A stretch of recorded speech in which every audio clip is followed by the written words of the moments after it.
All right, so first play we're going to look at, 2nd and 2, one of the Patriots' first offensive plays. What's going on, everyone? Mike Kadlick and Taylor Kyles here for CLNS Media here on Patriots Daily, starting you guys off early and often here on a playoff game day. The first of many shows here on CLNS Media Network ahead of Patriots versus Texans at 3 p.m. But we had to start talking about some news out of last night's game on the other side of the AFC playoff bracket. And that is a devastating blow to the Denver Broncos. Now, if you did watch that game, if you did not watch that game, Denver pulls it out 33-30. Taylor's coffee isn't good this morning. I could see it in his face. That's an old cup of coffee. That's not a good way to start game day, Taylor. But no, if you did or didn't see that game, Broncos pull it out late in overtime. And on the second to last play, according to Sean Payton, quarterback Bo Nix will be out for the season after breaking a bone in his ankle. Like I said, a devastating blow for a team who is the 1 seed, 14-3, home field advantage, getting ready to host an AFC championship game at Mile High Stadium, and they lose their quarterback for the year. Now, Payton told reporters after the game that Jarrett Stidham, Patriots legend, 4th-round pick of 2019, I believe, Stidham was drafted. He will start for Denver. He's been there for a handful of seasons now under that Sean Payton regime. But just a brutal way to end what was an incredibly exciting game at Mile High Stadium, Taylor. Yeah, it was really disappointing for Bo Nix, man. He was playing his butt off. That was a really impressive performance from him overall. And you never teams that are having this much success, especially in the playoffs, to suffer something like this. So I want to first acknowledge that sucks for Bo Nix, and I really hope he heals up quickly. And also want to set the massive precedent that the Patriots, with everything we talk about, they still got to handle business, right? I know it's easy to get excited because if the Patriots do win today, then you're talking Drake May versus Jarrett Stidham. Now, it's still a very good Denver defense that you got to contend with. And again, the Patriots have to handle their business. But, I mean, that's just a devastating blow, dude. They still have weapons like R.J. Harvey. It's a very good running back. Their offensive line is fantastic. And Sean Payton, I mean, if there's anybody who's going to be able to work with the backup quarterback in a big game, it's probably 100%. Going to be him of all people. But still, obviously, a huge blow considering what Bo was able to bring as a dual threat, as a guy who was so clutch in the fourth quarter. And also on deep passes, man. Like, he's been slinging that thing. And it's part of his game that I feel like doesn't get talked about quite as much as he maybe deserves. So it's a bummer for Bo, man. He plays the game the right way, and I just hope he heals quickly and is back on the field as soon as possible. Yeah, no, it's tough. And again, you kind of say it like everyone talks about, the schedule this year and everything's coming up Patriots. And, it's shitty to talk about it that way, given that when you look at it from the other side, right? I mean, Nick's second-year quarterback like Drake May having a really solid second season, look to be comfortable in this Sean Payton offense. And then for this to happen. And, you mentioned the dual threat ability of Bo Nix, his clutch factor. I mean, so many times yesterday it felt like he would go run for a first down and slide like two yards early. I'm like, just go get the damn first down. Go head first like Drake May or Josh Allen. But regardless, a seemingly really cerebral player in that system who, a couple of those throws, the game winner or what was going to be a game winner before Allen went back and tied things up with a field goal over the shoulder to Marvin Mims was just a perfect football. Can't put it in any better place than that. So again, you said it too there, but if there's, 3 coaches in the NFL that I would want to get a backup quarterback ready for an AFC championship game, it's Sean Payton. He's been an elite offensive play caller, a developer of quarterbacks. We've seen it Bo Nix is the perfect example. Someone who comes out of college, a smart player. I don't want to call him raw, but someone who people didn't know what his NFL sort of outlook would be. And Payton's taken him and molded him into the quarterback that he's wanted over 2 seasons. So Stidham has, I believe, started a handful of games in his career. A couple late in Las Vegas, I believe. Raiders, I was thinking maybe 1 or 2 for them. Also, was there any point in that game late where even when the Bills scored that you were like, the Broncos are out of this? Because at every point I was thinking, I really don't know who's going to win this game, which is a testament to Bo Nix, because we've seen what Josh Allen can do live and in person. And it was two guys just throwing haymakers, and it never felt like either one was truly out of the game. And it sucks that game ended the way it did, with one pass interference penalty that was unacceptable given the way that game had gone and how many times there were like very similar plays where guys are jostling downfield. It's like, all right, you don't throw it, that's fine. It's a playoff game. I'm cool with that. That first PI was terrible. The second one on Trey White, like, bro, I'm sorry. I don't know why you're getting that upset. You tackled that man in the air before the ball got there. I know. Yeah. I was like, I can't really give the officials crap for that. Terrible way to end the game, but you fully did that shit, man. So it just 100%. I hate felt like it was just blow after blow, ends on, 2 penalties. It sucks. Yeah, it was definitely tough. And obviously what has been kind of turned into a controversial Brandon Cooks catch, no catch, interception, what have you. Like that added another element to this whole thing. Would you say it's not a catch? It was not a catch. The way it moves when he hits the ground, he didn't complete the process. It would be one thing. Admittedly, didn't the ones where the guy gets it and then somebody rips it out. That was like a loose ball that never hit the ground. Yeah, right. And then the defender comes up with it. I understand Bills fans being upset with it. I'll give them a day to cope. Totally. But come on, I just don't see it. No, yeah, I'm with you. The more I look at it, it's close. Don't get me wrong, but you got to survive the ground. You got to hold on to it. And Brandon Cooks has been a subject to these kind of plays, I feel like, for the entirety of his career where, it's just close. Maybe he doesn't get the job done. He's been great. Don't get me wrong. But two big plays brutal. That he missed out on. Like, why did he stop running on that one? That was so weird. I know, in the end zone, right? Worse if he didn't catch it. Right, because it looked so uncatchable at the time because he didn't run through it. So, yeah. Crazy. Just an insane game last night. And obviously Denver comes out on top, loses their quarterback. But again, no, that's what I was looking at. Jarrett Stidham, 1-3 record in his career, 8 touchdowns, 8 picks. Hasn't started a game since 2023 when he started 2 for Denver. Oh, that's what it was. It was 2 years in a row. He got called in for the Raiders when they benched Jimmy because of a contract thing. And then he came in for Denver the next year when they benched Russell Wilson because of a contract thing. Oh, wow. So he has been, backing up a couple guys and basically being the sacrificial lamb for 2 franchises in the AFC West. And now he has to go and try and get to a Super Bowl. I mean, can you imagine how fast his head is spinning right now? I mean, a great opportunity, a sick opportunity, but also to just be like, go in there. You have the best defense in the NFL. You have an elite play caller and offensive mind in Sean Payton. But now all of a sudden you're the guy that has to go win a Super Bowl for the Denver Broncos. Have you seen the preseason highlights reels yet for Jarrett Stidham? No, not really. No, have people tweeting them? It reminds me of Brian Hoyer, how Alex always talks about, like, in practice, he should just sling it. And you'd be like, oh, my God, like, why is he a backup quarterback? It kind of reminded me of that, like, I don't know if he can do that on a consistent basis, but he has some gorgeous throws from his preseason, which is why next week, whoever the Broncos end up playing, I wouldn't be surprised if Jarrett Stidham does have some really impressive throws because it's the AFC Championship game. What are you going to play scared? No, you're going to tell your guy to go out there. No. Like, obviously you want him to protect the ball, but like, if you want to make some plays, you got Cortland Sutton, man. Like, do what you got to do. So I'm kind of excited to see what he does a little bit. It'll be very, very interesting. Hypothetically, I'll ask you this. Now you're the Denver Broncos. I said it a couple times, but still have a great defense, still have your offense around you. Just, the quarterback changes. You got to get him ready. But looking forward to this Patriots versus Texans game, if you're Denver, who would you rather play? Would you rather play Houston or would you rather host New England and try and beat this another red hot team in the Patriots? Hey, I was the Broncos? You're saying if I was the Broncos, who would I want to play? Yeah, who would you rather play? Would you rather play the Texans or the Patriots? Texans. I think I'd rather play Texans. Yeah? Yeah. I would be scared of Drake May. I would rather play the Patriots defense, but I would not want to go up against Drake May.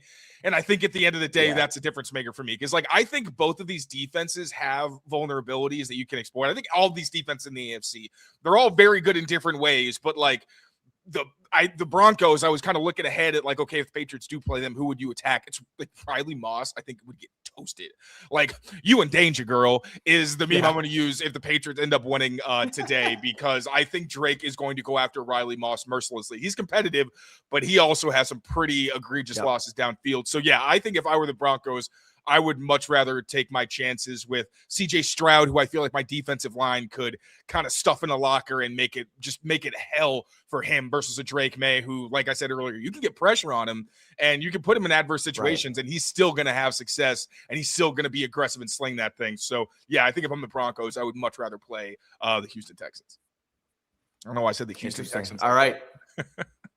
That's okay. We're talking. It's early. We're putting it out there. We got the first of 3 shows today here on the channel. So we're just we're setting the table for what is a Patriots playoff game coming up at 3 p.m., which is why we want to actually transition into that game a little bit here, talking about some roster moves that the Patriots made yesterday ahead of this one. But before we do that, I got to quickly tell you guys about our friends over at Prize Picks, the best place to get in on the action. We'll have some lineups set up for Patriots versus Texans on our pregame show. So we'll give you guys that to preview the game as well. But it's super easy. Head over to the app, pick more or pick less on a couple of prop bets, put them together, and watch the winnings roll in. Just head over to Prize Picks right now. Use the code CLNS. You'll get $50 in lineups after you play your first $5 lineup. Also got to tell you guys about our friends at Omaha Steaks. There it is. You see the steaks right on screen. It is the new year. They will set you up with premium packaged proteins coming right to your door. Get you through the holidays. That's how my family did it over here. We ordered a bunch of Omaha steaks, a bunch of Omaha meats, put them together, and all of a sudden we had the best holiday dinner in the world. Now we're using them to get right for the new year. So head over to Omaha Steaks, use code Patriots, and you get $35 off. Again, that is code Patriots at omahasteaks.com. We also have our friends over at Ethos. Great life insurance over at Ethos. All you got to do is head over there. They will give you a free quote. And if you qualify, you can get up to $3 million in additional life insurance coverage. So head over to ethos.com/all32. Again, that is ethos.com/all32. You get a free quote and potentially up to $3 million in life insurance. All right, those are our 3 friends here. Prize Picks, Omaha Steaks, and Ethos sponsoring the shows today here on Patriots Daily. Now we transition into today's game. As we know, Patriots hosting the Texans at 3 p.m. in Foxborough. Winner goes to Denver to take on the Jarrett Stidham-led Broncos. Before today's game, Patriots made a couple of roster moves, Taylor. They activated Alex Austin off of injured reserve to the 53-man roster. They also elevated running back D'Ernest Johnson and defensive lineman Leonard Taylor from the practice squad to the roster for this game.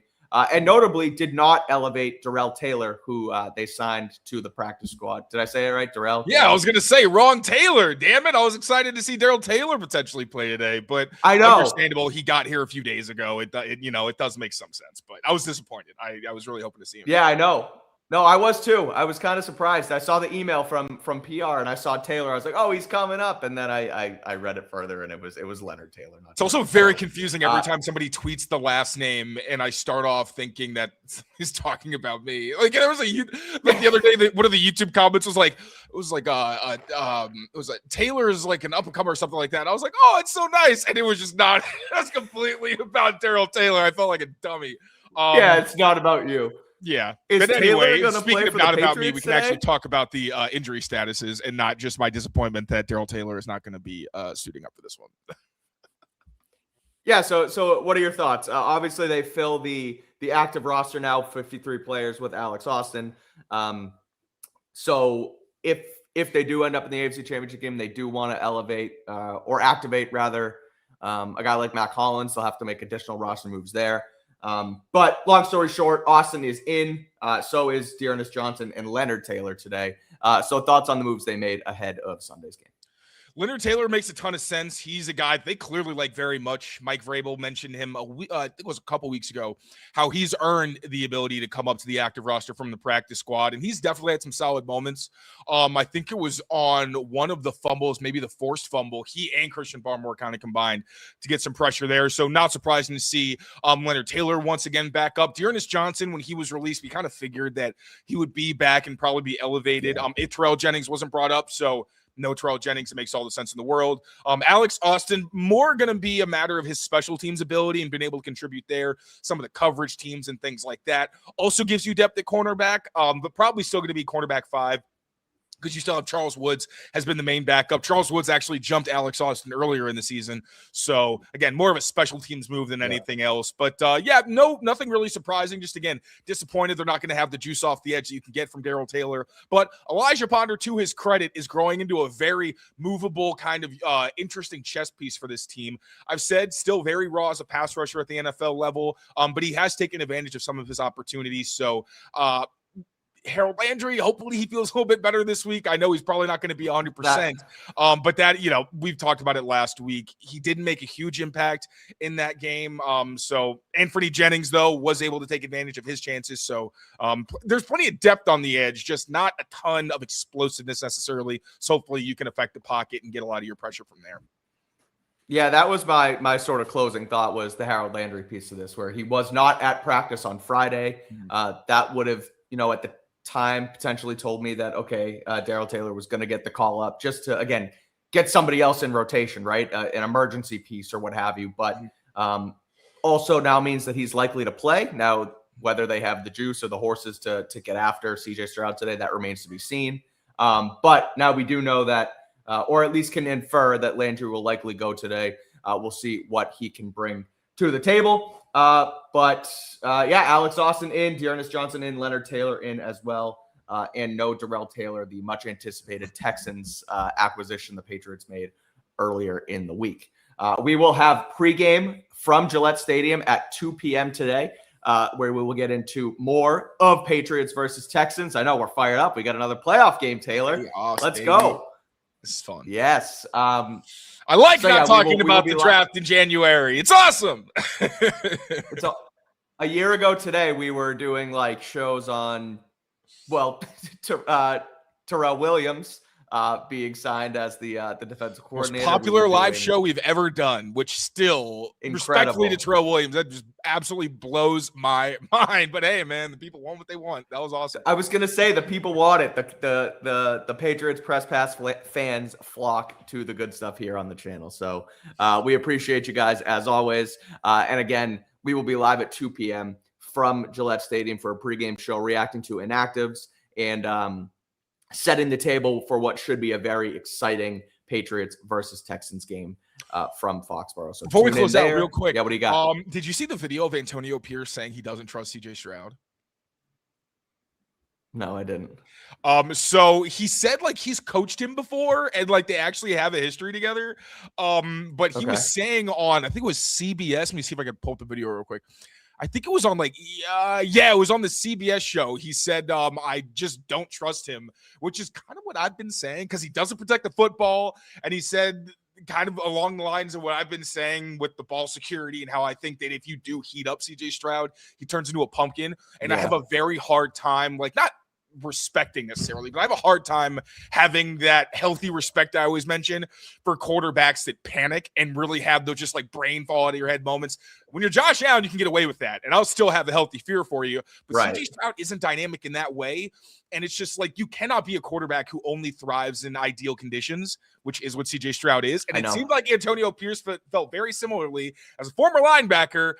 I felt a little bit vindicated in that opinion. So I did think that was very interesting and something I'm kind of going to go back to if my prediction comes true and the Patriots are able to apply pressure and Stroud throws them a couple. He's the exact opposite of Caleb Williams in that regard, where Caleb doesn't seem to play great in structure with Chicago, but once he's heated up and has to run around and make something happen, he's like an evil genius. And CJ Stroud is the exact opposite, where clean pocket, he's going to hit guys, he's going to make his throws. But, he does get a little frazzled and rattled back there. So I think that's one of the game. And we've talked about it this week, but that's going to be the key to getting them off their spot is literally getting Stroud off his spot. Because if you let him stand back there and dice it up, he's one of the better players in the league at it, frankly, and has been for a while. But, once he has to make something out of nothing, he's not, he hasn't been the best player you saw last week against Pittsburgh, obviously. So Patriots need to crash in on that pocket of the Texans and, frankly, make life hell for CJ Stroud. So we'll see if they can do it. We'll preview it at 2 p.m. here on Press Pass. So thank you guys, as always, for tuning in whenever we go live. If you want to continue to tune into when we go live, rate, review, subscribe to Patriots Press Pass here on YouTube. Turn on notifications. You will get alerted when we go live every single time. Shout out to our friends at Prize Picks, at Ethos, and at Omaha Steaks for sponsoring the show. And we will see you later on. Patriots versus Texans coming up at Gillette Stadium this afternoon. We'll have you covered for all of it here on the channel. So until next time, thank you guys for tuning in. It is game day. Let's go, baby. Come on now. Yeah, we got the comments rolling. Chat. I'm throwing everybody up. Let's go. Hype them up. We'll set them out. We keep going. I'm just going to keep going till it ends. Set them in. Last week I did it. This week I got the Brady lineup on the phone where we go well, they're the Patriots lineup. We go Crazy Train. We go Many Men. We go public service announcement and get fired up on the way into the stadium for game day. So looking forward to my little drive into Foxborough today. But at any rate, we got to go get ready to get to Foxborough. So we'll talk to you guys soon. We appreciate you as always. Take care of yourselves. Take care of each other. And we will see you very, very soon. Peace out, everyone.